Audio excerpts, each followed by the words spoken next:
십계명에 대해 이야기를 하다 보면 많은 성도들이 십계명에 대해 왜곡된 생각을 가진 것을 보게 됩니다. 십계명을 지켜야 복을 받고 십계명을 지키지 않으면 저주를 받는다는 그런 생각입니다. 그런데 이러한 생각은 기독교 외의 종교에서 쉽게 볼 수 있는 생각입니다. 특히 심청전에서 우리는 이런 사고관을 볼 수 있습니다. 제가 싱가포르에서 이민교회 아이들을 가르친 적이 있는데 심청전 이야기를 하면서 이 아이들이 충격을 받았어요. 아니 어떻게 이런 걸 학교에서 가르치냐, 말도 안 된다. 진짜 너무 비도덕적인 비윤리적인 그런 가르침을 우리나라 전통에 있는 줄 자기들은 전혀 몰랐다는 거예요. 공양미 300석을 내면 아버지 눈을 고쳐준다거나 사람을 바치면 바다의 폭풍이 잠잠해진다는 이야기입니다. 기독교 바깥 세계에서 이런 이야기는 무수히 들을 수 있습니다. 재물을 바쳐야 가뭄이 끝난다거나 새벽에 일어나 달 앞에 물 떠놓고 정성을 보여야 범사에 잘 된다거나 무당에게 큰 돈을 줘야 구수로 귀신을 쫓아낼 수 있다는 이야기입니다. 간단하게 말해서 내가 먼저 정성을 다하고 바쳐야 신이 들어준다는 기브 앤 테이크 세계관입니다. 그런데 오늘 본문은 완전히 다른 이야기를 하고 있습니다. 하나님께서는 너희가 십계명을 잘 지키면 애굽에서 구원하고 하나님 나라 백성이 되게 하겠다 말씀하신 것이 아니라는 거예요. 하나님은 이렇게 말씀하십니다. 나는 너를 애굽 땅 종되었던 집에서 인도하여 낸 내 하나님 여호와니라. 이미 하나님께서 구원해 주셨습니다. 먼저 하나님 나라 백성이 되게 하셨습니다. 이 말씀이 굉장히 중요한 말씀이에요. 십계명 전에 하나님께서 십계명 서론으로 알려주신 말씀이 이것입니다. 나는 너를 애굽 땅 종 되었던 집에서 인도하여 낸 내 하나님 여호와니라. 하나님이 먼저 구해 주셨다는 거예요. 그리고 여기서 여호와니라라는 말씀은 이상원 교수님 말씀에 따르면 스스로 있는 자라는 뜻입니다. 하나님은 스스로 있는 자라는 거예요. 우리의 도움이 필요 없이 스스로 완전하신 분이라는 거예요. 하나님은 우리의 도움이 필요해서 우리를 구원하신 게 아니라 우리를 사랑해서 우리를 구원하셨다는 것입니다. 다른 세계관이랑 너무 다릅니다. 다른 세계관은 어떻게 이야기합니까? 네가 신을 위해서 열심히 일하면 그러면 복을 받을 것이다. 신을 위해서 무언가 행해야 되는 거예요. 그러나 성경은 거꾸로라는 거예요. 내가 먼저 너희를 구원해 주었으니 이제 너희가 하나님 백성답게 살라는 것입니다. 하나님은 먼저 이스라엘 백성을 구원하셨습니다. 그리고 선물로 주신 것이 하나님 나라 백성으로 살아가는 방법, 그리고 율법인 십계명이라는 것입니다. 그래서 이스라엘 백성들은 애굽에서 구원해 달라고 율법을 지킨 것이 아니라 이미 구원해 주신 것에 대해 감사의 마음으로 율법을 지켰던 것입니다. 우리도 마찬가지입니다. 구원해 달라고 율법을 지키는 게 아닙니다. 이미 구원해 주신 하나님께 감사의 마음을 드리는 것입니다. 지금 이것이 개혁주의 율법관의 핵심입니다. 하나님께서 먼저 구원해 주셨기 때문에 그에 대한 감사로 율법을 지키라는 것입니다. 이게 하이델베르크 요리분답에 나와 있는 내용입니다. 이 순서가 굉장히 중요합니다. 구원을 위해서 하나님 나라 백성이 되기 위해서 율법을 지키는 게 아닙니다. 즉 구원은 기브 앤 테이크가 아닙니다. 하나님은 이미 우리들을 하나님 나라 백성으로 삼아 주셨습니다. 그렇다면 율법을 지키지 않는 게 뭐가 문제냐? 율법을 지키지 않으면 아담이 하나님 나라인 에덴 동산에서 쫓겨난 것처럼 그 땅에서 쫓겨나게 됩니다. 너희가 하늘의 별같이 많을지라도 내 하나님 여호와의 말씀을 청종하지 아니함으로 남는 자가 얼마 되지 못할 것이라. 여호와께서 너희에게 선을 행하시고 너희를 번성하게 하시기를 기뻐하시던 것 같이 이제는 여호와께서 너희를 망하게 하시며 멸하시기를 기뻐하시리니 너희가 들어가 차지할 땅에서 뽑힐 것이요 여호와께서 너를 땅 이 끝에서 저 끝까지 만민 중에 그시리니 내가 그곳에서 너와 내 조상들이 알지 못하던 목석 우상을 섬길 것이라. 이 말씀이 무슨 소리인가 하면 이미 하나님 나라 백성으로 삼아 주셨지만 하나님 나라 백성답게 살지 않으면 하나님 나라 시민권을 박탈하고 그 땅에서 쫓아낼 것이라는 겁니다. 하나님의 사랑을 끊어버리겠다는 것입니다. 예를 들어서 미국 시민권이 그렇게 대단합니다. 한국의 많은 부자들이 자식에게 미국 시민권을 안겨주려고 많은 노력과 돈을 사용하기도 합니다. 그런데 막상 미국 시민권을 받았지만 미국 시민권자처럼 살지 않는다면 어떻게 되겠습니까? 예를 들어 미국 내부에서 간첩질을 하고 마약 판매를 하고 사람들을 죽이고 사회 질서를 무너뜨린다면 감옥에 갑니다. 또 IS의 가담한 자들은 자동적으로 시민권이 박탈되기도 합니다. 트럼프가 대통령이 된 후에 지금 미국 내의 유학생들 사이에서 범죄를 저질렀거나 반미 시위에 나간 사람들은 비자가 취소되고 있다는 이야기가 들립니다. 미국에 있으면 미국 법을 지키라는 것입니다. 비슷하게도 십계명은 하나님 나라 백성이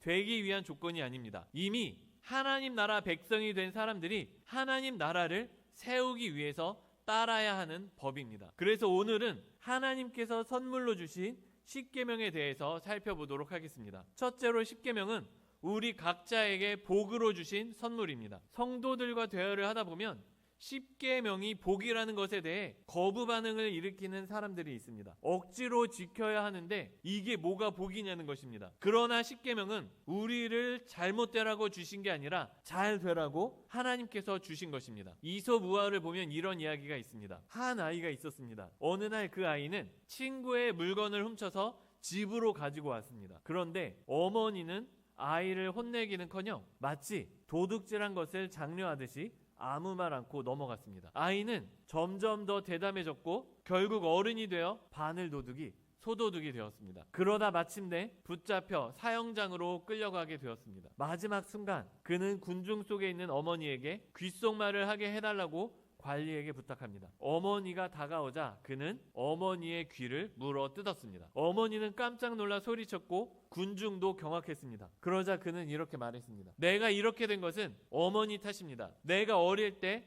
친구의 물건을 훔쳐왔을 때 어머니는 그저 웃고 넘어가며 아무 말도 하지 않았습니다. 그때 나를 바르게 혼내주셨다면 나는 이런 사람이 되지 않았을 것입니다. 도둑질하지 말라는 가르침은 듣기 싫은 가르침일 수 있지만 아이를 잘 되게 하는 가르침, 범죄를 멀리하게 만드는 가르침입니다. 그리고 실제로 사람들은 인생의 법칙을 찾고 싶어 합니다. 필립 체스터필드가 쓴 아들에게 보내는 편지가 있는데 아버지로서 아들에게 주는 삶의 지혜와 조언으로 가득 담긴 책입니다. 그런데 이 책이 계속해서 새롭게 번역되어 출판될 정도로 인기가 있습니다. 제가 교보문고 사이트에서 필립 체스터필드를 검색을 해봤어요. 근데 너무 책이 많아가지고 이거 좀 이상하다 싶어가지고 필립 체스터필드가 저자인 것만 체크해서 검색을 해봤습니다. 총 195건이 나왔습니다. 번역만 165번 이루어졌다는 거예요. 요즘 젊은 사람들이 보기에 필립 체스터필드는 꼰대도 이런 꼰대가 없는 책입니다. 20세기도 아니고 19세기도 아니고 18세기에 나온 책인데 많은 사람들이 이 책을 읽고 인생의 법칙을 찾고 있습니다. 그리고 조던 피터슨이라는 사람이 쓴 책 중에 12가지 인생의 법칙, 혼돈의 해독제라는 책이 있습니다. 500페이지가 넘는 두껍고 지루한 책인데 많은 사람들이 인생 책이라며 이 책을 추천합니다. 어째서 사람들은 억지로 지켜야 하는 이 법칙들을 읽고 꼰대 같은 조던 피터슨의 조언을 들으며 인생 책이라고 이야기합니까? 바로 내 삶을 변화시키는 법칙들이기 때문입니다. 그런데 십계명도 마찬가지입니다. 앞으로 살펴보겠지만 십계명은 사회를 바꾸고 공동체를 바꾸고 인생을 바꾸는 하나님께서 우리 인생에게 주신 인생 꿀팁이라는 것입니다. 둘째로 십계명은 공동체에게 복으로 주신 선물입니다. 십계명의 목적 중 하나가 바로 하나님 나라를 세우는 것에 있었습니다. 그러니까 십계명은 이스라엘이라는 나라가 도덕적으로 무너지지 않고 하나님 백성다운 모습으로 하나님을 섬기도록 주어진 선물입니다. 오직 너는 스스로 삼가며 내 마음을 힘써 지키라. 그리하여 내가 눈으로 본 그 일을 잊어버리지 말라. 내가 생존하는 날 동안에 그 일들이 내 마음에서 떠나지 않도록 조심하라. 너는 그 일들을 내 아들들과 내 손자들에게 알게 하라. 내가 호렙산에서 내 하나님 여호와 앞에 섰던 날에 여호와께서 내게 이르시기를 나에게 백성을 모으라. 내가 그들에게 내 말을 들려주어 그들이 세상에 사는 날 동안 나를 경외함을 배우게 하며 그 자녀에게 가르치게 하리라 하시매. 중국의 사회 도덕 수준을 50년 전으로 퇴보시켰다고 알려진 한 사건이 존재합니다. 2006년 11월 중국 난징의 한 버스 정류장에서 66세의 노인 쉬수란이 갑자기 쓰러졌습니다. 그 순간 막 버스에서 내린 27세의 청년 펑위는 그녀를 발견하고 망설임 없이 부축해 병원으로 데려갔습니다. 쉬수란은 대퇴골 골절이라는 큰 부상을 입었지만 병원으로 가는 길 내내 펑위에게 여러 차례 감사의 말을 전했습니다. 그러나 얼마 지나지 않아 충격적인 반전이 찾아왔습니다. 쉬수란이 퇴원한 뒤에 그녀의 가족이 펑위를 상대로 민사소송을 제기한 것입니다. 그들은 펑위가 쉬수란을 밀쳐 다치게 했다고 주장하며 치료비, 위자료 등 총 13만 6천 위안의 손해배상을 요구했습니다. 13만 6천 위안은 지금 우리나라 돈으로 대략 2,600만 원 정도라고 합니다. 이에 펑위는 전적으로 억울하다며 자신은 그저 길에서 쓰러진 노인을 도운 것뿐이라고 항변했습니다. 그러나 쉬수란 측은 펑위가 버스에서 내릴 때 자신을 밀쳤고 그 사실을 숨기고 나중에 도운 척했다고 주장합니다. 결국 재판부는 네가 밀치지 않았다면 왜 도와줬느냐는 사회 통념에 근거하여 펑위의 과실을 인정하고 전체 청구 금액의 40%에 해당하는 4만 5천 위안의 배상 판결을 내립니다. 제가 찾아보니 4만 5천 위안은 대략 860만 원이었습니다. 이 판결은 중국 전역에 충격을 안겼습니다. 선한 마음으로 도와줬는데 오히려 누명을 쓴 것입니다. 이 사건 이후 사람들은 길에 쓰러진 사람을 보고도 선뜻 도와주지 못하게 됩니다. 이후로도 비슷한 일이 벌어졌습니다. 2009년 쉬원허라는 청년은 시내 한복판에 쓰러진 노인을 도와주었다가 누명을 쓰고 1,800만 원의 배상을 해야 했고, 2015년 우웨이칭이라는 사람은 쓰러진 노인을 도와주었다가 누명을 쓰고 자살했습니다. 한 사건의 잘못된 판결이 중국의 도덕을 퇴보시킨 것입니다. 이렇게 법 하나가 잘못되었을 때 한 나라의 도덕이 무너질 수 있습니다.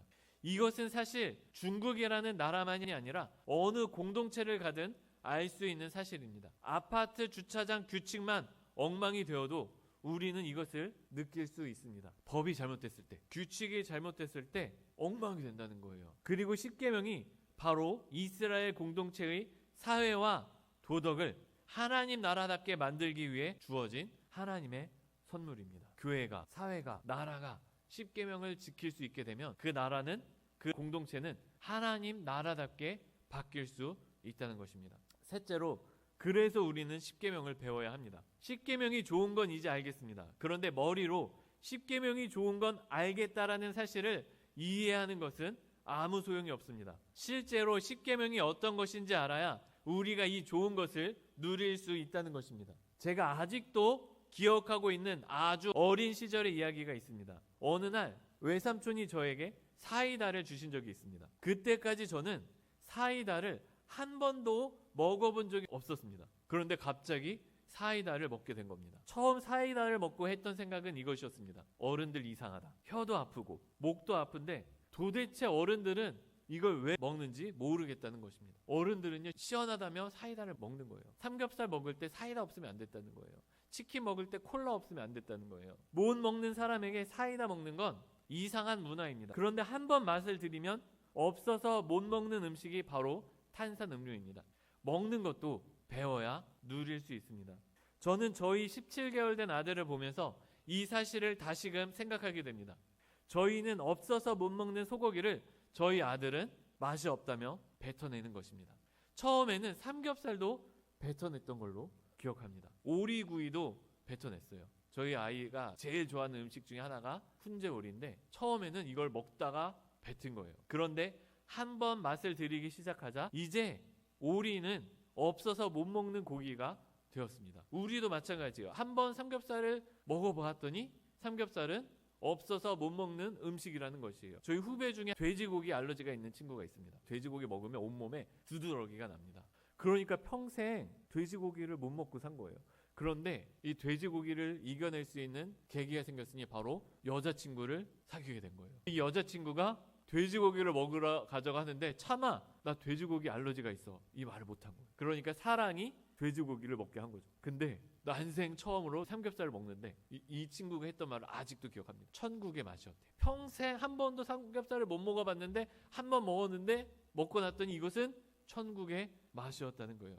한 번 맛을 들이기 시작하자 이제 삼겹살은 없어서 못 먹는 고기가 되었습니다. 음식도 먹을 줄 모르면 못 먹습니다. 먹는 것도 배워야 합니다. 요즘 한국에서 청년들 사이에서 엄청 유행인 음식 중에 하나가 그거죠. 마라탕. 처음 먹었을 때 이것은 끔찍한 맛이에요. 저도 이거 처음 먹었을 때 이거 왜 먹나 했어요. 그런데 우리나라에서 지금 이게 몇 년째 선풍적인 인기를 끌고 있습니다. 없어서 못 먹는 음식이 돼요. 먹는 것도 배워야 한다는 것입니다. 때로는 먹기 싫은 것도 억지로 먹이면서 먹는 법을 가르치기도 합니다. 그 중에 하나가 바로 김치입니다. 김치는 어린아이들이 가장 배우기 힘들어하는 음식 중 하나입니다. 그래서 저는 어렸을 때 김치를 잘 먹는 사람은 어른이고 김치를 못 먹으면 어린이라고 생각했던 기억이 납니다. 그런데 왜 어른들은 억지로 아이들에게 김치를 먹으러 할까 궁금해했던 기억이 납니다. 김치가 건강에 좋다는 둥, 야구르트보다 유산균이 100배 많다는 둥, 자식에게 억지로 김치를 먹이기도 합니다. 그런데 한 번 김치의 맛을 들이면 김치 없이는 못 사는 몸이 됩니다. 그래서 외국 유학 나가서 어떻게든 김치를 먹고 싶다며 혼자서 김치를 담그는 대학생도 있을 정도입니다. 십계명도 마찬가지입니다. 신앙이 어렸을 때는 마치 어린아이가 김치를 싫어하듯이 이게 왜 좋은 것인지 모른다는 거예요. 처음에는 불편하거나 맛이 없을 수가 있습니다. 그러나 한번 십계명의 맛을 들이면 우리는 십계명을 통해 달고 오묘한 하나님의 말씀과 뜻, 은혜를 삶에서 누릴 수 있게 된다는 것입니다. 말씀을 정리하겠습니다. 첫째로 십계명은 우리 각자에게 주신 하나님의 선물입니다. 우리는 십계명을 통해 하나님의 인생 팁을 찾을 수 있습니다. 둘째로 십계명은 사회와 공동체에게 주신 하나님의 선물입니다. 십계명의 원리를 지킬 때 그 공동체는 빛과 소금처럼 하나님 나라의 모습을 가지게 된다는 것입니다. 셋째로 처음 십계명을 접하면 마치 새로운 음식을 경험하는 것처럼 불편하거나 맛이 없다고 느낄 수 있습니다. 그렇기 때문에 우리는 어린아이가 김치를 배우듯이 십계명의 맛과 뜻을 배워가야 한다는 것입니다. 앞으로 우리 교회 성도님들께서는 십계명을 통해 하나님이 우리에게 주시는 인생의 꿀팁이 무엇인지, 하나님이 우리에게 원하시는 하나님 나라 백성의 모습은 무엇인지 배워가실 수 있기를 소망합니다.